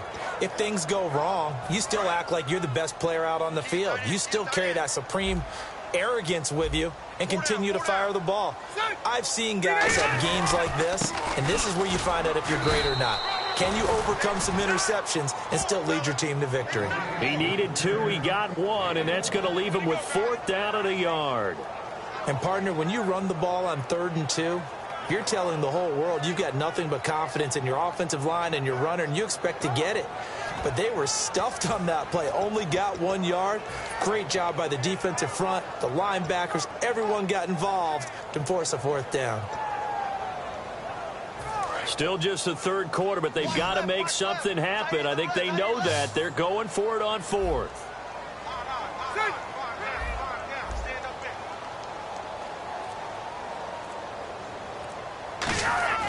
Fourth down, Rivers finds his target. It's Gates. But he will have the first down before he's tackled at the 12. Do you get the sense, Brandon, that people are trying to retire Antonio Gates? They keep thinking this is almost the end of the line, and then he keeps making catches like the one we just saw there. He's the old reliable, you're right, just one of 9 players in the NFL with 100 or more touchdowns.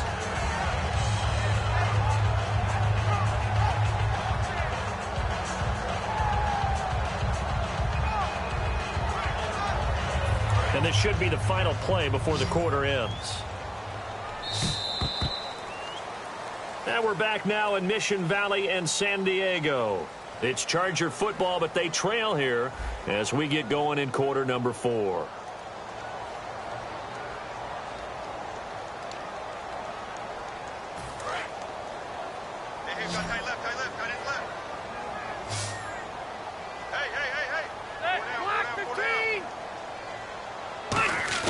They go play action here on first down. And he couldn't hang on. Would have been their 4th pick of the game. Instead, second down. A missed opportunity for an interception would have killed off the drive. They had a chance there to finish things off. Didn't get it done. I guess that's why a lot of those guys do not play offense. Second down here after the incomplete pass. They'll put 2 receivers left, 2 to the right. A second down throw for Rivers. And incomplete there. A nice hit. Jars the ball free and brings up third down.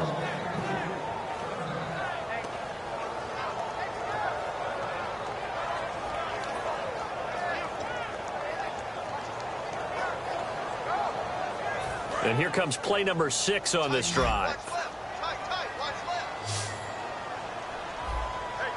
So here we go now. An extra defensive back in there on 3rd and 10. Rivers. Oh, he almost intercepted it. They're just forcing it into too many tough spots. That was almost a 4th pick of the game. And now 4th down.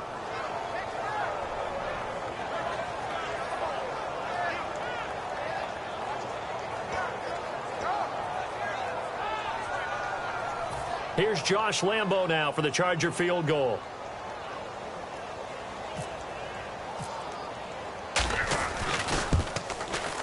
And Lambo will put this one through, and that'll get the deficit down to 15. All right, so it's getting late in this one. Now, you could argue that they needed to get back within 2 scores, and they did indeed do that, but they still face a pretty uphill battle. Yeah, even with the field goal here, it's going to take 2 fourth-quarter touchdowns now to get back in it, and that's going to be a tall order against this defense. And he'll take it a yard or so past the 20, call it the 21-yard line. The Seahawks offense now, they get ready to come back onto the field. And they'll just simply be looking to build off the confidence of the last time out where they scored a touchdown. That confidence is powerful, isn't it? When you've scored once, you feel like you can go back out there and get it done again. Doesn't matter what the defense throws at them. They feel like they're in a groove right now, and they want to get out there and show it.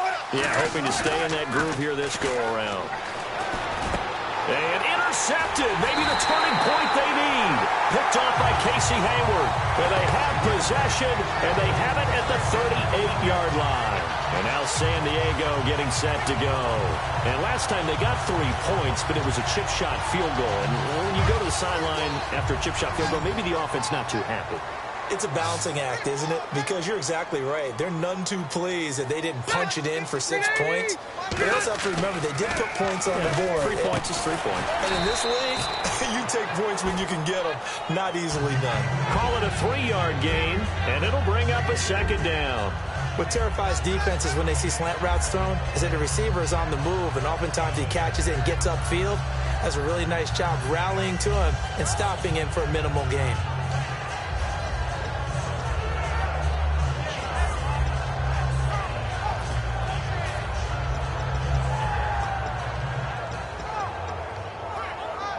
Decent chunk of yardage still left here. 2nd and 7.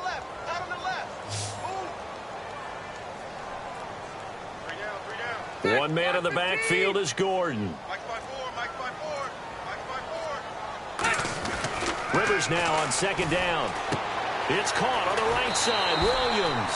And brought down, but not before they're inside the 25. When the hitch route is run really well, that jab step off the line of scrimmage by the receiver, which is designed to back up the defender and give him a little bit of space, all you want there, get that space, catch the football, and then make a move and pick up extra yardage. And that's exactly what he got done there.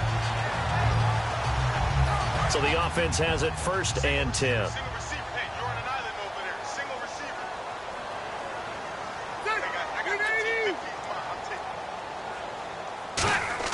Rivers now to throw on 1st down. And this is caught at the 8. And he's brought down. It's a really nice 15-yard pickup, and now it's 1st and goal. One thing I can say pretty safely, that route is not called if you don't have a guy who can throw the ball and put some mustard on it. Because if you're going to lollipop it in the middle of the field, bad things usually happen. It takes a strong-arm guy who can rifle it in there, and they were able to successfully complete that one. They'll put 2 receivers left, 2 to the right. They'll throw again. Rivers. And his pass is intercepted for the 4th time today. It's the Pro Bowl cornerback, Richard Sherman. And he'll be brought down at his own 10-yard line. And the Seahawks get ready to trot out on the field. And last time, 1-play interceptions. So this offense, they should be fresh. That's a good way of putting it. And I can't wait to see what they decide to do with play calling. Because a 1-play drive where you throw an interception, a lot of people think the very next time out, run the football, don't give them a chance. Maybe play action? I think maybe you go play action, show your quarterback, get a little confidence in it, and let him fling another one. 10 yards still left on 2nd down.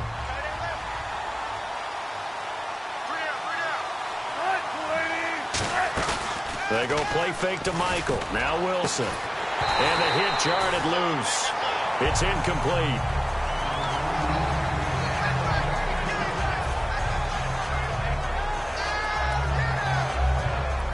Offense trying to avoid stalling out, facing a 3rd and 10. They'll come out in the pistol. On 3rd down, Wilson. And that's incomplete. The tight end, Luke Wilson, was a target. And 4th down coming up. I wouldn't be shocked at all right now if there's a look of surprise on the big fella's face because he had the route that he wanted, running the corner. And usually he's able to use his body and catch the football. But a really nice play by the defenders, able to knock it away. The Seahawks will go for it. It's Wilson. And this is incomplete. Boy, it looked like he had it and dropped it. And now, goodness, possession's going to go over right at the 10-yard line. So out come the Chargers. And the interception thrown in the red zone last time. We'll see if they can rebound. I just have to think the last thing he said as they went back out there was, don't do that again. What do you think? What do you think? Yeah, I think that. I think that not only did he say that, but he also told him, let's put it in the end zone. And he takes it in for a Charger touchdown. Dontrell Inman, a 9-yard touchdown grab. And the Chargers, they're able to cut into that deficit. I know these wide receivers are about flash and dash and high-flying plays, but a good number of them played running back at some point in their career, and that's how they finish off a lot of their big plays, run after the catch. And this time he finishes off the big play in the end zone.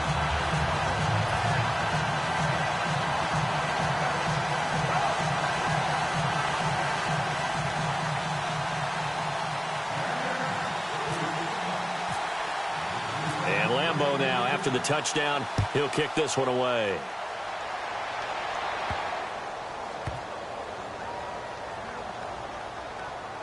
It's a very short kick taken by an up man. And when you're facing a deficit on the scoreboard, you're just looking for something to get you right back into the game, and that's the spark that they were looking for. They got it with that big return.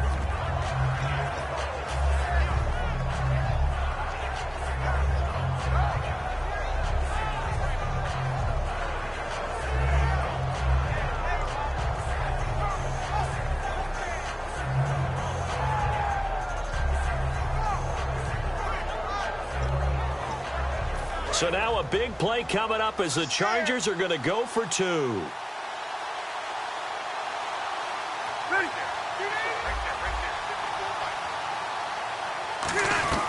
Rivers is going to throw for it. And unable to connect. They don't get the 2-point conversion here. So the defense gets the stop. I know it's situation to situation, but who has more pressure there, offense or defense, when they go for 2? I truly believe it's the defense has more pressure because the offense has an entire playbook wide open from the 2-yard line. You can run it, you can throw it. So defensively, I think most teams are going to be aggressive and force the issue and try and bring pressure. And Lambeau now, after the touchdown, he'll kick this one away. This is fielded at the goal line. And he'll take this up past the 20 and down at the 22-yard line. And out now come the Seahawks. And last time out, went for it on 4th down, turned it over, gave him great field position, turned it to 6 points, so they've got to recover here, Charles. It's amazing what one decision can do in the chain of events, right? The decision to go for it on 4th down. Caused all of that. It caused every bit of it, but it showed confidence. Hey, I've got confidence in you guys. Go pick it up for them. Didn't happen. Also showed confidence in the defense. They didn't pick up their end of the bargain, so now they've got to come back out and start over and rebuild that confidence. Just a yard on the pickup there, and it'll bring up a 2nd and 9. Not a big run on the first play of the drive, but that doesn't necessarily mean it was a bad play. Sometimes you're just trying to settle in, get your guys a little bit of contact, and get things moving. And after the play on the ground, that brings up 2nd down here. Now Wilson on 2nd down. It's caught outright by Graham. Give him 6 on the play, and that'll make it 3rd down. And there's another completion to the tight end. And let's face it, it is hard to overthrow a 6'6" target. It is indeed.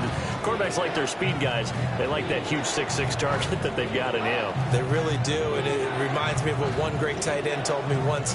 He told his quarterback, just make sure you throw it up there. You know, kind of like put up on the top shelf where the kids can't get it.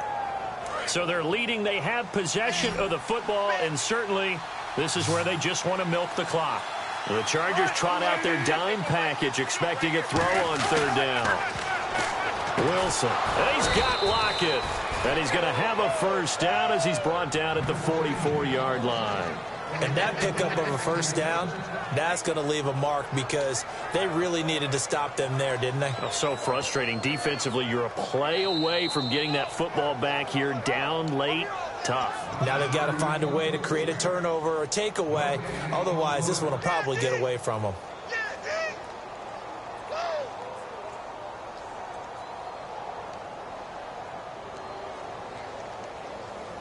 Fresh set of downs here.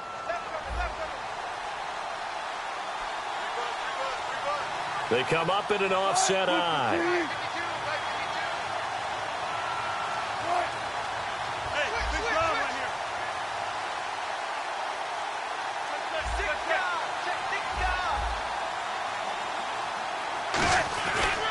On the This is Michael. And he's got room. And a cutback, right sideline. And they do finally get him, but he makes it all the way to the 6. And that run has to be so deflating for the defense. They needed the stop. That might put the icing on the cake. Perfect word for it, because when an offense grinds a defense down and kind of takes their heart from them, and you see them start to sag, no better feeling for the team running the football.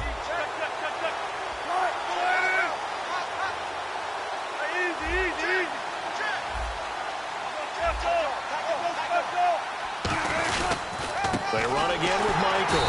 And this time they were ready for him as he's taken down at the line of scrimmage. It's a loss of a yard there, and now second down.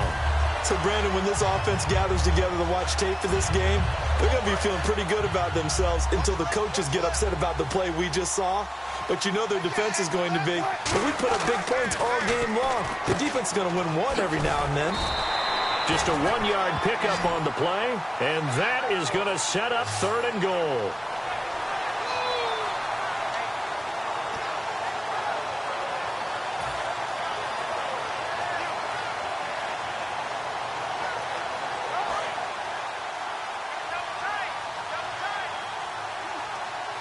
An extra defensive back in the game here on 3rd and goal. Wilson to throw. And that is incomplete.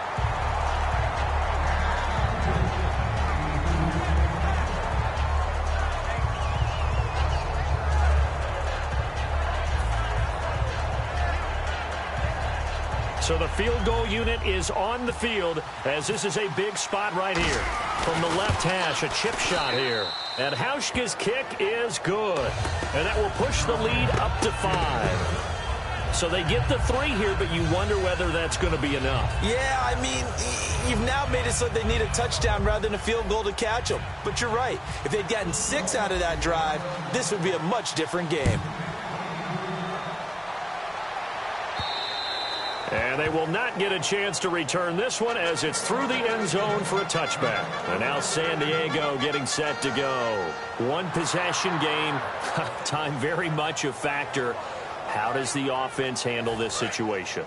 Well, in a lot of cases, they should be somewhat relaxed. And I know that's counterintuitive because this is a pressure situation.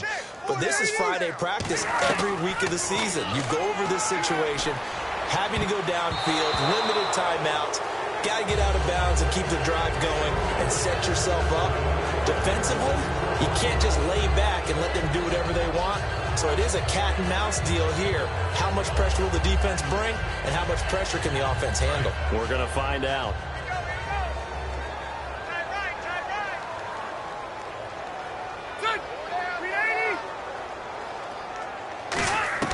He'll look to throw. Now a desperation throw deep downfield. And, a crusher there as it's intercepted. Picked off by the all-pro free safety, Earl Thomas. The Seahawks offense now, they get set to go back to work. And they've kind of got a situation here. Still 3 timeouts defensively, so maybe you try to run a play. And if you do it as safe as possible. And I think maybe even quarterback sneak. Take care of the football and make sure that clock starts to run before they call the timeout. We'll see what they do. Now they try the right side here. Looking to find a lane, but he can't. Reined in at the line of scrimmage. No gain on the play there. 2nd down. Well, they know how to protect the pass, but sometimes cornerbacks, they can also stop the run, can't they? Is that what we call a complete corner? Yeah, because we're so used to these guys just being defenders in the pass game. How about the guys who can come up and make the tackles? That's what we just saw there for no gain, too. Wilson wants to throw it. He's got time. He's going to rifle one. And Wilson's going to be intercepted a 3rd time. Picked off by Casey Hayward. But he will not be able to bring it back. My goodness, what a bizarre ending. The kind of decision that could get a quarterback released before he gets back to the locker room. But fortunately for him and his crew, the ball game is over. And, Charles, when you pull out a close game, the good thing about that is maybe next time you're in a nail-biter in the 4th quarter, you have a little more confidence. Yeah, you're talking about your memory muscles, right? When you win those close ones, you have that confident feeling that you can continue to do so every time you're in that position.